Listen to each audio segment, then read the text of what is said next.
That you're right today. All right. So good morning. Good morning, everyone. Whoever and wherever you are, we're glad that you're spending a few moments with us this morning. All right, sinking spells. So, what exactly is a sinking spell? Well, there is a technical definition, and the technical definition is a sinking spell is a temporary decline in health and or value. Now that's the official definition. If, however, you happen to be from the South or otherwise have a flair for the dramatic, and I know some of you do, a sinking spell is potentially so much more. Take the phrase, oh, honey, that party last night was so intense. I'm having a sinking spell today. Translation, I am so hungover, I cannot even move. Now, in certain parts, oh, bless your heart. There you go. And in certain parts of the South, at least, sinking spell can also refer to what happens after we have a caffeine crash, right? Or somebody gave us unsweet tea instead of sweet tea, or those turkey day comas that happen. Those can be sinking spells too. But unlike the technical definition, sinking spell can also be a positive thing. It can be a positive feeling. For example, perhaps Don goes home and he looks at his lovely wife, Miss Nancy, and he looks at her lovingly and smiles. He says, you know, Nancy, whenever I look at you, I just have a sinking spell. You're just so in love, right?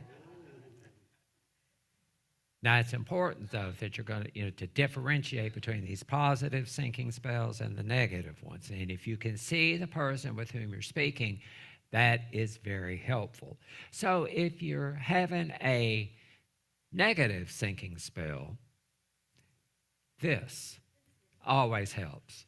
Oh, in fact, we all know people that probably have a piece of Velcro across their head, and they seem to walk around like this, right?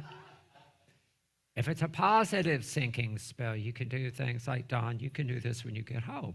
You could just give Miss Nancy that angelic smile.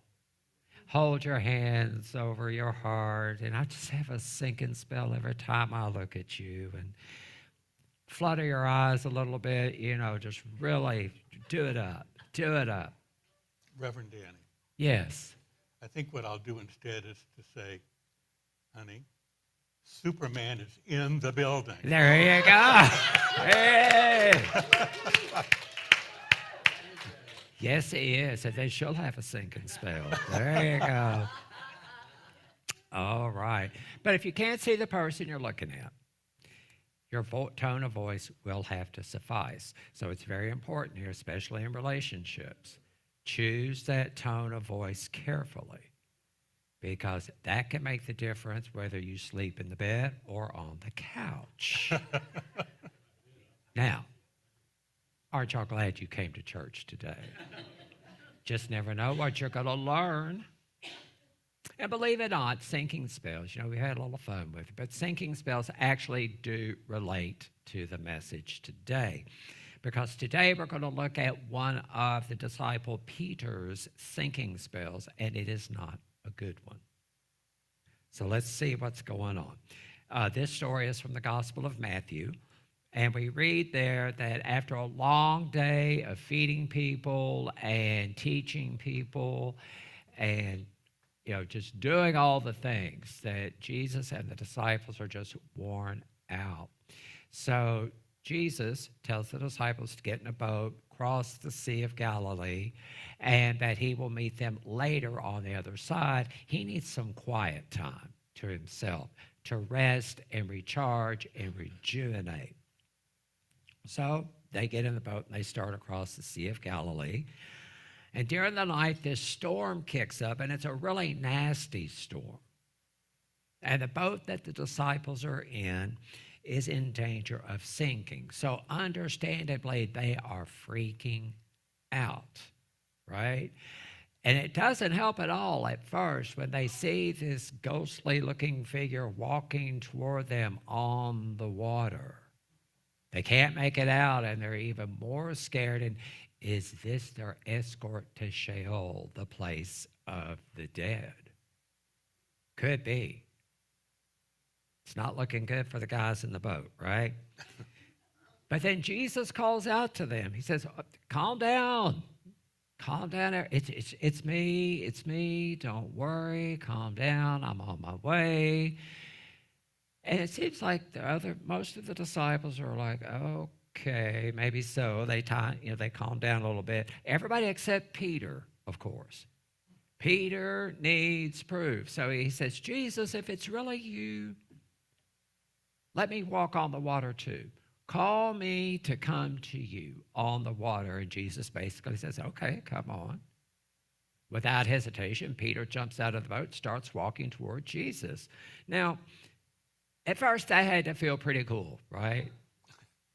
I can imagine Peter. If he was anything like we read about in the scriptures, I can imagine Peter being all about it. Thinking, wow, look at me. I'm walking on water. How great is this? But then as he continues to move, he's not quite close enough to Jesus yet where he can really make him out, and he's moved a distance from the boat. So he's in that in-between space, and he's looking around, and the storm is going on, and there's thunder and lightning and wind and rain. I believe he's looking around. I believe he's looking down at his feet. What's going on? What is under me? Now, remember, in antiquity, they believed that there was this huge sea monster, the Leviathan, that was could be in the waters. So he's looking around. What's going on? So by now, I can imagine Peter's attitude changing. And I can imagine him thinking something like, holy crap. Why am I out here on the water? What was I thinking? He panics, loses his focus, starts to sink. But at least he had the presence of mind to call out to Jesus, to reach out to Jesus. Some of you might remember that old hymn, reach out to Jesus, he's reaching out to you. He reaches out, he calls out, Jesus makes his way over, lifts him up out of the water, walks him back, doesn't carry him, walks him back to the boat. They get into the boat, storm calms, all is well. Good story. What in the world does it have to do with us? We have a few options. I'm only going to share two. First one, metaphysical. I'm going to start with a metaphysical interpretation because in Unity we tend to focus on metaphysical interpretation of the Bible. If you've been around Unity for any length of time at all, you have probably heard of this thing called the 12 powers. And if you haven't, or if you're on Zoom and you haven't heard of the 12 powers, here is the Reader Digest version. Our co-founder, Charles Fillmore, proposed that we all have 12 powers or abilities, and we can access those abilities at any time to help us face life challenges, to live our lives, to live from our best and our highest selves. So we can use them for positive reasons, and we can also use them for negative purposes as well. It's our choice. That is, these abilities don't care. They are just there, and they are there for us to access and use as we will. And these powers include love and power, will, understanding, order, release, imagination, strength, judgment, zeal, life, and faith. Y'all got that? There's going to be a test after. No. Just a quick little review, or just give everybody an understanding what these 12 powers were, at least according to Charles Fillmore. And Charles even went a little bit further. He matched a disciple with each power. And some of those combinations make sense. You know, there's the beloved disciple, John, the disciple who Jesus loved. He is matched with the power of love. That makes sense. Power of release is the disciple Thaddeus. Why? Who knows? No idea. But guess which disciple Charles matched with faith? Peter. Yeah, Peter. You know, that guy, the one that denied Jesus 3 times after Jesus' arrest. No, don't know the guy, never heard of him, never seen him. The guy that almost sank like a rock in today's story that we shared. Yeah, that Peter, the disciple for faith. Little ironic, huh? So in this story, metaphysically, the boat represents our consciousness. So here we are, we're moving along with our consciousness, and like the disciples, we're moving along, cruising along the sea of life.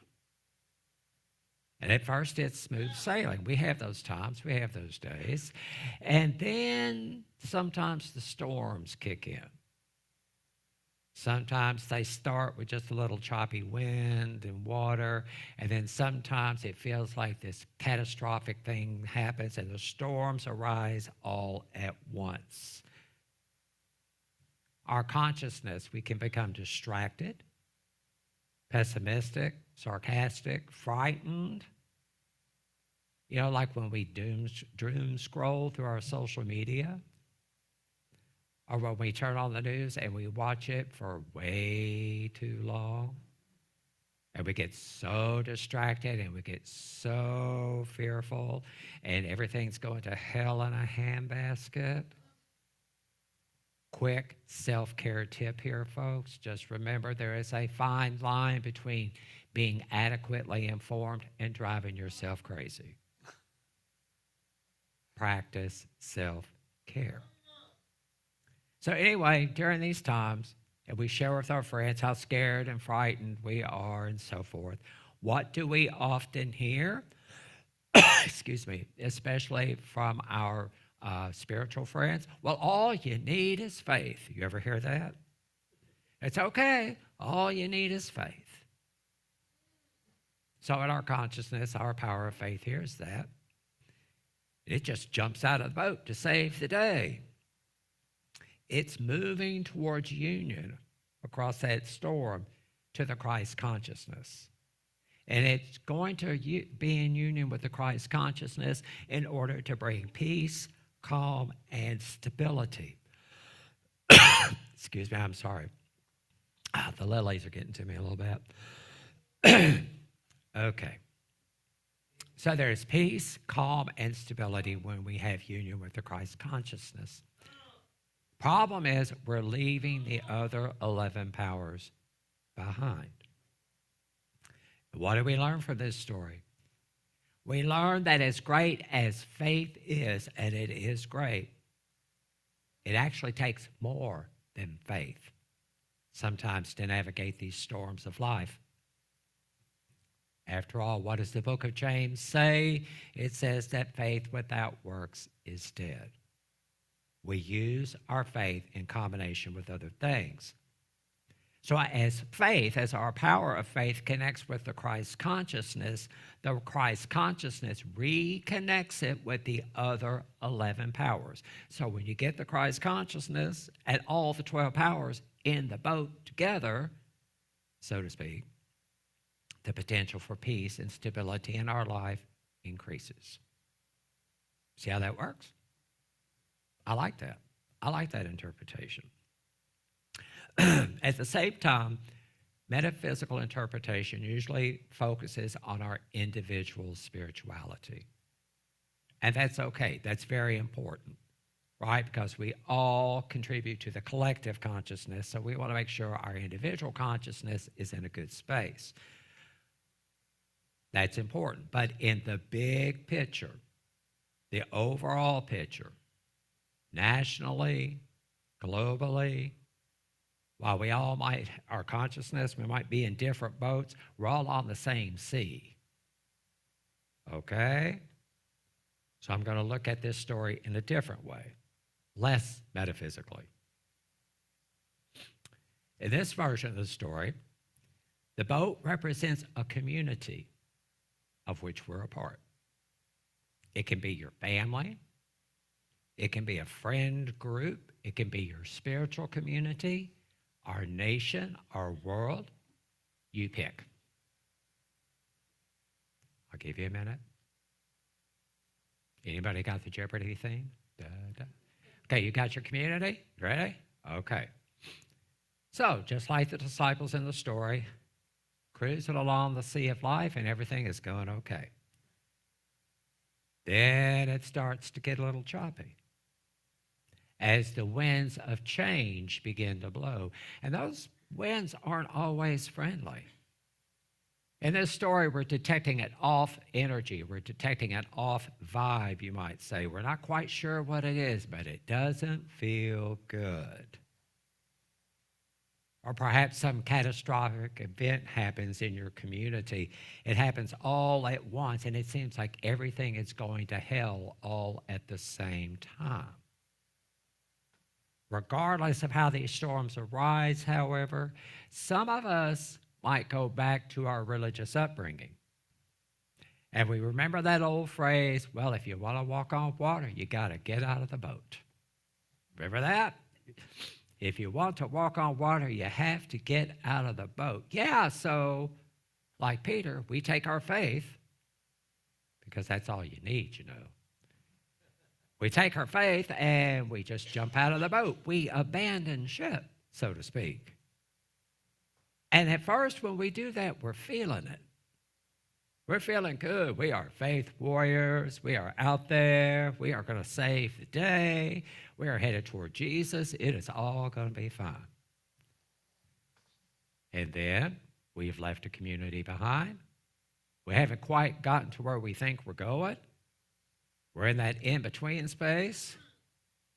And what do? We look around at all the drama going on. We doom scroll again. We get stuck on the TV again, or the computer, or whatever. We get overwhelmed, and we can feel very, very alone. We start sinking, like Peter. We can sink into things like depression, addiction, any number of coping behaviors. And fortunately, then, some of us reach out for help. We feel like we're sinking, we reach up, we reach out, and true to form, Jesus is there. Jesus in the form of therapy and friends, spiritual support, recovery, appropriately administered medication. I want to make that very clear. Appropriately administered medication. All of those are ways I believe the Christ manifests in ways to give us a hand up in the storms of life. Remember what happens in the original story? Jesus led Peter back to the boat. They didn't just keep walking off on their own. Back to the boat. So I believe in our story here, we are led back to the boat. We're led back to community as well. Did you notice something else in the original story? When did the storm stop? Louder, Mary. When they got back in the boat. When everybody was in the boat together, right? Same goes for us. When things get stormy, we can choose to go all Rambo or Rambette. We can choose the path of rugged individualism. Some people do that. Let them. At the end of the day, however, not only religion, not only spirituality, but also science suggests that it's actually cooperation and not competition that promotes our evolution, our growth, our survival, our way of getting through these storms. In other words, we need each other, folks. One more thing. In the original story, we read where Jesus led Peter back to the boat he had left. Now, in my reimagined version here, I believe, depending on the boat we left, the Christ consciousness may very well lead us to another boat, a healthier boat. That is, sometimes it may indeed be time to leave the job, to leave the relationship, to leave the spiritual community, whatever it may be. It may be time, in other words, to abandon ship. But the point here is we don't do that and stay out there alone.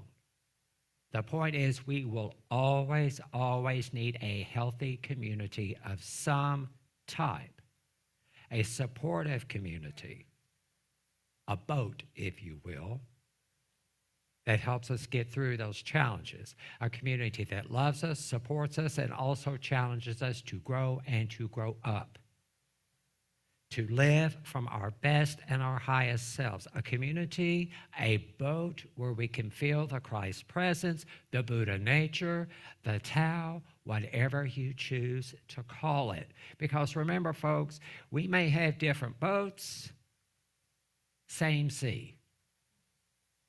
All right? So my advice to all of us today, stay connected, find a healthy boat, and enjoy the cruise. And so it is.